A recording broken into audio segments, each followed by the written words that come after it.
여러분, 돈 걱정 없이 살고 싶다 이런 생각 안 해보신 분 없으시죠? 요즘같이 고금리 시대에서 내 월급만으로는 도저히 답이 안 나오고 부업이라도 해서 현금 흐름 만들고 싶은데 뭘 해야 될지 모르겠다는 분들이 많으실 겁니다. 저도 그랬죠. 그래서 2021년부터 에어비앤비를 시작을 했어요. 처음에는 간단한 부업을 생각했는데 그때 당시부터 지금까지 오픈한 게 무려 7개나 됩니다. 되게 운영을 확대했죠. 처음에는 불법인지 모르고 시작했다가 사법경찰한테 걸려가지고 벌금 500만 원 내기도 했죠. 근데 그 이후 23, 24년에 에어비앤비를 다시 하게 됩니다. 근데 결국은 싹 다 접었어요. 저는 왜 그만뒀을까요? 이유는 세금이 있습니다. 결국은 에어비앤비가 세금의 사각지대에 있다가 이제 수면 위로 올라오다 보니까 이익금이 줄어들면서 운영 효율이 나빠지더라고요. 에어비앤비 직접 운영해 보신 분은 아시겠지만 한 개로 월 200 수익이 난다? 절대 녹록지 않죠. 어느 정도 평균 생활비를 충당하려면 3, 4개 정도는 돌려야 하는데 개인이 직장 다니면서 혼자 하기에는 투자하는 시간이 너무 많고요. 여러모로 효율이 떨어진다는 치명적인 단점을 알았던 거죠. 에어비앤비 하면서 청소나 관리도 생각보다 힘들고 마케팅도 배워야 되고 무엇보다 생각하는 것만큼 수익이 절대 나오지 않는다는 거, 여러 개 하려면 이제 명의도 여러 개 필요하다는 거 해보신 분들 다 아실 거예요. 희망하는 현금 흐름을 유지하기에는 너무 비효율적이라는 것을 깨달았습니다. 그렇게 쓴맛을 보았지만 저는 숙박업이라는 경험을 의도치 않게 하게 된 거죠.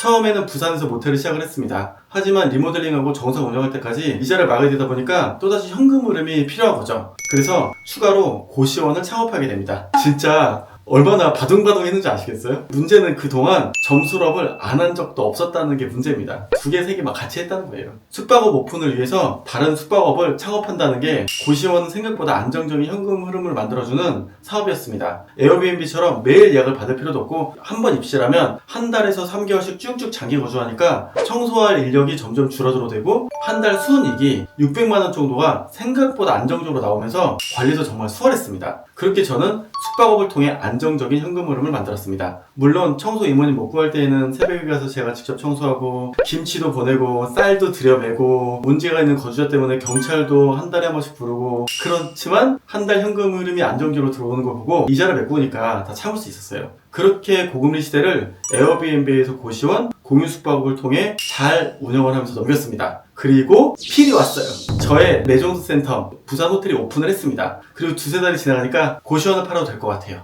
그래서 고시원을 금리의 고점에서 매도를 했습니다. 왜냐면 고금리를 찍고 금리가 하락하면서 현금이 왕이다의 시대가 끝나고 매가가 올라가는 시대가 될 것을 알았기 때문이죠. 그리고 고시원은 방이 49개 정도 있었거든요. 일일이 응대를 그래도 하니까 아무리 그래도 좀 피곤한 면이 있죠. 고시원 하시는 분들 다들 경찰하고 친해지는 게 일상 아니겠습니까? 그런데 부산 모텔은 오픈하고 나서부터는 운영을 외주로 맡기다 보니 솔직히 제가 신경 쓸 게 없는 거예요. 매출만 보고받으니까 관리가 너무 편한 거예요. 보일러나 물탱크 상태나 어떤 부분이 고장 났다도 이미 사진을 찍어서 보내줍니다. 심지어 CCTV를 실시간을 보고 있으니까 서울에서 내 본업을 하면서 운영하기가 너무 좋은 거죠. 그렇게 제가 모텔업을 시작하고 운영도 편하고 현금 흐름이 좋아지면서부터 새로운 비전을 갖습니다. 제가 본 모텔의 비전이 무엇일까요? 상업지. 모텔은 단순히 현금 흐름만 좋은 것이 아니라 매가 차익까지 노릴 수 있다는 점입니다. 집가 상승은 물론이고 건설업이 다시 활성화되면 오피스텔이나 주상복합으로 재탄생 확률이 높아집니다. 부산은 실은 그 자리가 오피스텔 시행하겠다고 덤볐다가 모텔로 바꾼 그런 자리거든요. 이제 운영한 지 한 2년 됐고요. 지금 간평가는 54억입니다. 근데 매수가는 38억입니다.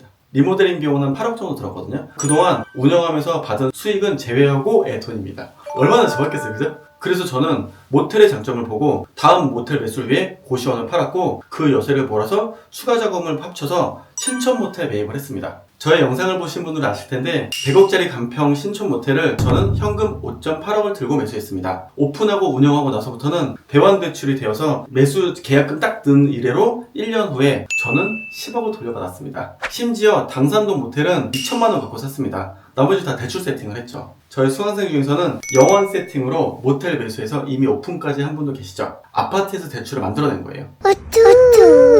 여기서 많은 분들이 생각하실 겁니다. 그렇게 쉬우면 다 모텔 사서 운영하지 않겠어요? 맞습니다. 쉬운 일이 아니죠. 저도 엄청 많이 배우고 많이 벌어 다녔어요. 모텔을 매수하고 운영하려면 다양한 전략과 노하우가 생각보다 되게 많이 필요합니다. 첫 번째, 자금 조달 전략 필수입니다. 처음부터 수십억 원이 있어야 되는 것이 아니라 최소한의 자본으로 시작하는 방법이 있습니다. 금융 세팅이 건물 매수의 절반 이상을 차지한다니까요. 모텔업만 특수한 예외가 있기 때문이죠. 그냥 건물을 사는 게 아니거든요. 두 번째로 운영 노하우가 진짜 중요합니다. 다들 혼자 해보실 수 있다고 생각하시고 까짓 거 뭐 이렇게 생각하실 텐데 숙박업을 처음 하는 분들은 마케팅, 청소, 고객 응대, 눈치껏 가격 조절하는 거 완전히 다릅니다. 현실적인 문제가 정말 달라요. 세 번째로 다들 리모델팅에 집중을 많이 하실 거예요. 단순히 모텔 사시는 게 아니에요. 어떻게 하면 청소 동선이 좋아질 것인가, 어떤 것이 감가가 되거나 고장나도 싸게 고칠 수 있을 것인가 조차도 생각하고 있었습니다. 이런 고생에도 불구하고 분명한 건 모텔은 현금 흐름을 만들면서도 자산을 부릴 수 있는 강력한 투자처라는 점이거든요. 저는 그거를 금리 하락이 되는 걸 보고 이제는 건물 투자의 타이밍이다 라고 생각하고, 아파트는 더 이상 좀 쉽지 않을 것 같다 생각해서 모텔 투자, 건물 매수를 본격적으로 강화했습니다. 저만의 이야기라고 오해하시는 분들이 계실 거예요. 그런데 그거는 사실이 아닙니다. 왜냐면 저의 수강생들이 바로 그 증거이자 증인이거든요. 제가 전수한 건물이 건물을 낳는 세팅, 저의 시그니처 세팅을 배우자 하는 저의 수강생분들의 모텔 매수 후기를 유튜브 채널을 통해서 줄줄이 보실 수 있을 겁니다.